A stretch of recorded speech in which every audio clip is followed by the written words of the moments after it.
kau rasa kau ada orang tanya, siapa menulis skrip? Aku Ada? tak ada kan? terfikir. Aku tak terfikir. Siapa yang tulis skrip? Piramli sendiri lah. Aku rasa bukan. Yeah.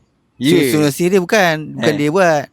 Tak, masalahnya yang pada filem Piramli yang berjaya, ada orang tanya, siapa penulis skrip kan? Tak cakap macam tu kan. Orang cakap, semua orang tahu pengarah Piramli lah. Siapa pengarah? Piramli. Dahsyat Piramli. Ada orang cakap, siapa penulis skrip? Tak ada.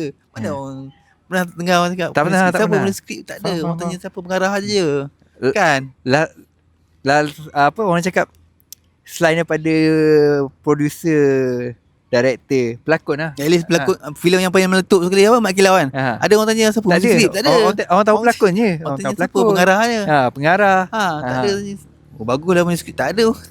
Orang tak puji lah penulis skrip. Orang puji director lagi. Kan? Betul-betul lah. Aku macam sekarang ni macam nampak sangat dia tak hargai. Sekarang ni baru aku nampak macam mana. Bukanlah ni daripada POV aku lah.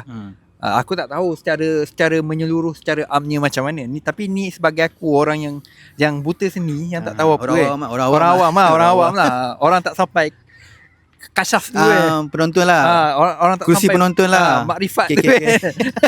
Makrifat. Pada aku sendiri macam terasa macam asal penulis skrip.